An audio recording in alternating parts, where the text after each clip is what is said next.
Salam, salam Pak dan teman-teman. Saya atas nama Filianus Saryono, NIM 20 120 Di sini saya akan menjelaskan tentang potensi kekeringan lahan pertanian dan pengembangan kacang tanah di lahan kering yang ada di NTT. Seperti yang kita ketahui bahwa Provinsi NTT adalah salah satu provinsi di Indonesia yang memiliki banyak daerah kering. Daerah-daerahnya hanya memiliki curah hujan yang sedikit sepanjang tahun. Kata kekeringan ini diidentikan dengan kondisi tanah yang tidak ada air. Namun di balik kekeringan terdapat anugerah yang besar. Daerah-daerah di NTT sebenarnya memiliki lebih banyak material berharga daripada daerah-daerah kering lainnya. Di sini potensi kekeringan di lahan kering di NTT cukup luas, sekitar 1.528.308 hektar, dan di daerah ini cocok untuk pengembangan kacang tanah. Tanaman-tanaman kacang tanah masih dibudidayakan secara subsisten, sehingga perlu diidentifikasikan faktor-faktor penghambat dan pendukung dalam upaya pengembangannya.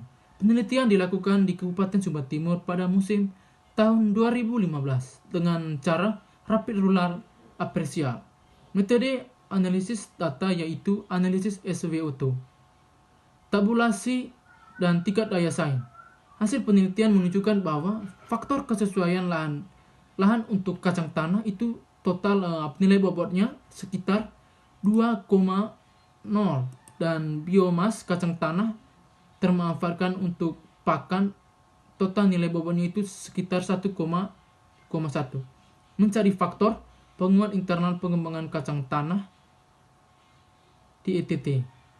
Sedang penguatan eksternalnya adalah pasar kacang tanah sudah terbentuk, total nilai bobotnya itu sekitar 2,3, dan permintaan kacang tanah tinggi 1,6. Meskipun ada penghambatan seperti faktor benih kacang tanah bermutu rendah, total nilai bobotnya itu sekitar 1,2, dan ada ancaman seperti faktor kekeringan itu sebesar 1,2, tetapi pengaruhnya lebih kecil dibanding penguat dan potensi teknologi tanah. Di sini ada beberapa pengaruh lebih kecil dibanding penguat dan potensi sumber daya yang dimiliki. Strategi pengembangan yang digunakan adalah, yang pertama itu ada pengolahan usaha tani yang saat ini harus dilakukan lebih insentif dengan penggunaan FUB di kacang tanah dan teknologi tanam. Yang kedua itu ada peningkatan skala usaha dengan memanfaatkan lahan-lahan kosong dan peningkatan indeks pertanahan atau IP. Komunitas kacang tanah dapat berkompetisi dengan jagung dan sorghum, dan peningkatan daya saingnya mudah dilakukan dengan penggunaan FVUB kacang tanah yang telah tersedia sesuai dengan agroekologi dan preferensi pertanian di NTT. Dan di sini ada juga pengembangan kacang tanahnya memiliki daya saing tertentu. Pengembangan kacang tanah di ini contohnya kacang tanah yang berada di Sumba Timur ini. Usaha tani kacang tanah di Sumba Timur bersaing dengan usaha tani jagung.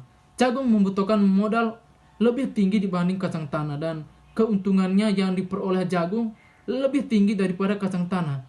Namun pertanian masih nominal bertanam kacang tanah karena modal yang dibutuhkan untuk biaya usaha tani jagung. Budidaya mudah dilakukan dan pasarnya sudah terbentuk di Sumba Timur. Di sini juga kacang tanah ini memiliki kemampuan daya saing usaha tani kacang tanah. Volume atau kepastiannya hasil usaha tani kacang tanah di Sumba Timur NTT dapat ditingkatkan untuk memperkuat daya saingnya dengan menggunakan varietas unggul baru atau VUB. Beberapa varietas kacang tanah yang berpotensi dapat dibudidayakan di Sumba Timur itu yaitu Hipoma 1 dan 2. Takar 1 dan 2 ini dengan potensi hasil 3,5 sampai 4,5 hektar. Polong kering atau Badan Litbang Pertanian 2012. Itu adalah termasuk data dari statistik Badan Litbang Pertanian 2012 itu. Sementara produktivitas yang dicapai pertanian di NTT hanya sebesar 1,33 hektar. Beberapa FUB tersebut sesuai dengan preferensi konsumsi seperti hasil produk olahan varietas kacang tanah yang digunakan saat ini. daya saing kacang tanah saat ini yaitu dengan tingkat hasil yang dicapai petani itu sekitar 1,329 ton. Supaya mampu berdaya saing, maka hasil harga kacang tanah di pertanian itu harus sebesar 10,032 per kilogramnya.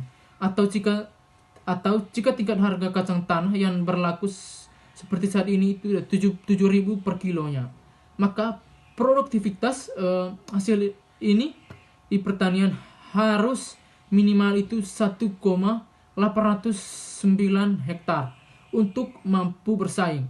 Tingkat hasil di pertanian ini sebesar ini mudah untuk dicapai untuk menggunakan FEUB.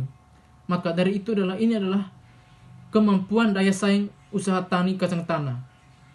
Dan terima kasih Pak. Itulah tadi beberapa pembicaraan tentang potensi kekeringan lahan pertanian dan juga pengembangannya kacang tanah yang ada di NTT, dan juga memiliki daya saing yang sangat optimal. Terima kasih. Salam.